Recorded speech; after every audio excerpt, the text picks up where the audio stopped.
Boa noite, telespectador do programa Medicina Estética. Nosso convidado hoje é o oftalmologista Dr. Helman Cavalcante, que vai conversar conosco sobre glaucoma. Tudo bem, Helman? Tudo bem, é um prazer, Leão, estar aqui no seu programa e com seus telespectadores. Nós aqui agradecemos a sua participação, a sua competência, que vai certamente abrilhantar muito mais aqui, tanto a nós como aos nossos telespectadores. Helman, o que é que consiste o glaucoma e qual a sua prevalência? O glaucoma, Leão, basicamente é uma doença em que há o aumento da pressão intraocular. Uma vez essa pressão intraocular elevada, ela vai levar à alteração do nervo óptico e, consequentemente, do campo visual, e no estágio final da doença poderá levar o paciente à cegueira. A sua prevalência é em torno de 2% da população, isso acima de 40 anos de idade.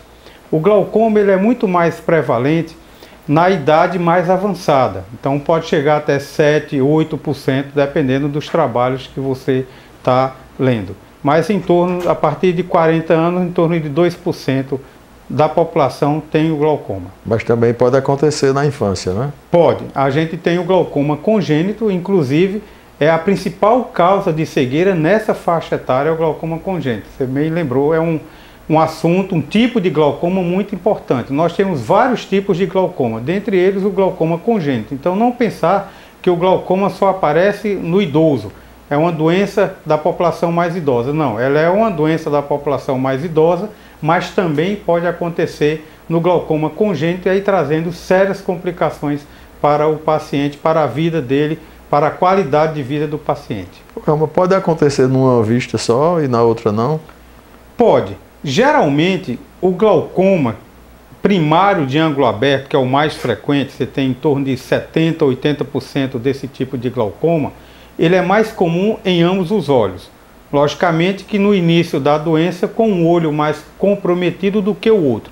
Quando você tem um glaucoma que a gente chama unilateral, então só um olho comprometido, geralmente é de uma causa secundária. Por exemplo, uma trombose venosa. Então, se o paciente tem uma hipertensão, tem algum problema de colesterol, de arteriosclerose, ocorre aquela trombose de veia, eu posso comprometer só um olho e ter um glaucoma chamado glaucoma neovascular. Obstrutivo, no obstrutivo, que ele vai fazer vasos, vão aparecer no ângulo, que é o local de escoamento do líquido que é produzido do olho. Então aí eu tenho um glaucoma lateral. Um outro exemplo seria um trauma. Então, um paciente que sofreu um trauma em um olho, ele poderá ter um glaucoma somente naquele olho e no outro olho ele não Pela falta de circulação também. Pela falta de circulação. Justamente o mecanismo é a obstrução desse líquido que não consegue ser escoado. Nós temos canais, que é no ângulo, que é o espaço entre a córnea, como fosse o vidro do relógio, e a íris, que dá a cor dos olhos. Então esse espaço é o ângulo.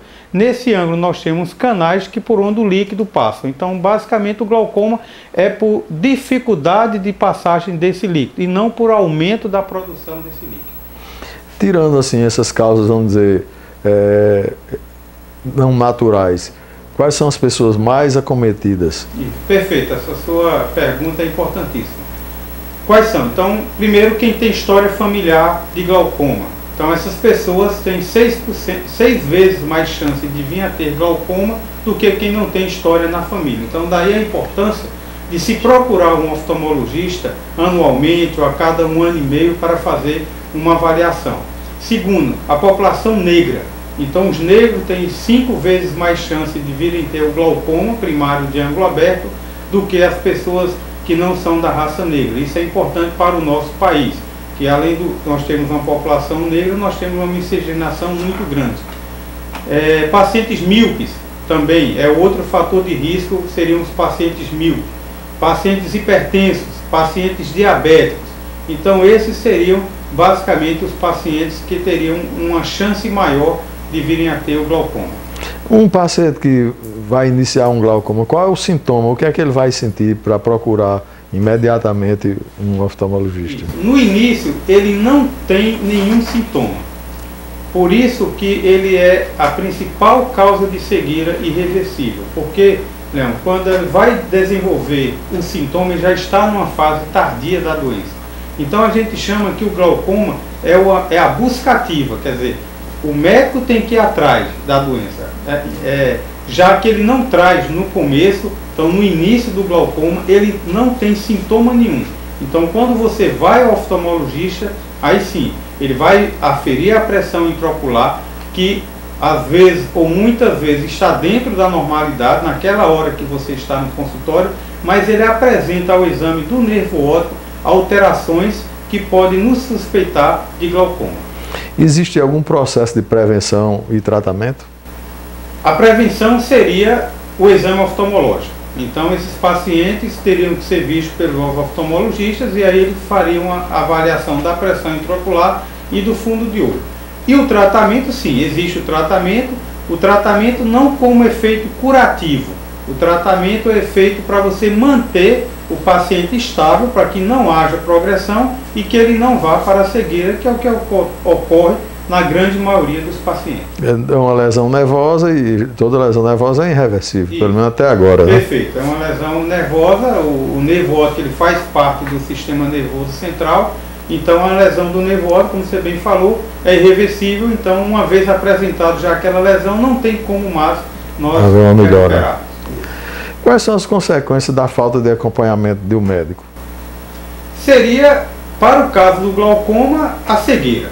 Né? Um paciente que tem um glaucoma, que não é acompanhado, que não usa sua medicação corretamente, com o passar do tempo. Lógico que isso vai depender dos níveis pressóricos, quer dizer, do nível de pressão. Se eu tenho uma pressão muito alta, por exemplo, 25, 30 milímetros de mercúrio, que o normal, por exemplo, seria em torno de 15, 16, esse paciente vai ter uma abreviação desse tempo. Se eu tiver uma pressão, digamos, de 22, 23, ele pode passar até 15, 20 anos a ter uma lesão mais séria de glaucoma. Então toda a medicação no sentido de prevenir o aumento da pressão. Isso, perfeito. Toda a medicação que nós temos o tratamento é baixar a pressão intraocular. Por quê? Porque a pressão intraocular elevada é o principal fator de risco para o desenvolvimento do glaucoma. Comprime o nervo óptico e isquemia o nervo. Isso, você já está falando as duas possibilidades que existem para o glaucoma. A gente tem a parte mecânica, que seria essa compressão que você falou, a pressão aumentada dentro do nervo óptico vai comprimir esse dentro do globo ocular, vai comprimir esse nervo óptico. E a outra seria a isquemia, quer dizer, a falta de oxigênio. Então seriam as duas vertentes aí para o aparecimento do glaucoma.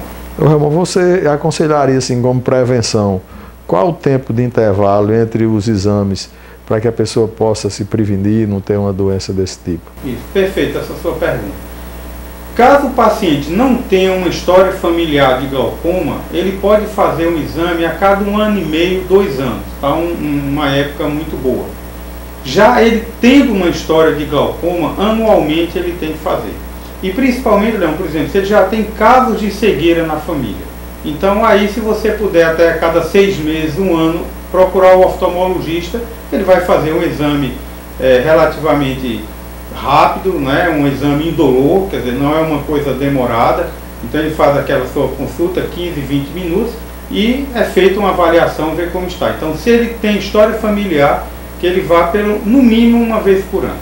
Quem quiser mais detalhes sobre o glaucoma, Ramon, como é que vai se informar, como é que vai lhe procurar? Dê um contato aí para o nosso telespectador. Pois não, a gente tem vários sites de glaucoma, tem a ABRAG, né, que é muito importante, que é a Associação Brasileira dos Amigos de Glaucoma, tem um site, tem o próprio site da Sociedade Brasileira de Glaucoma.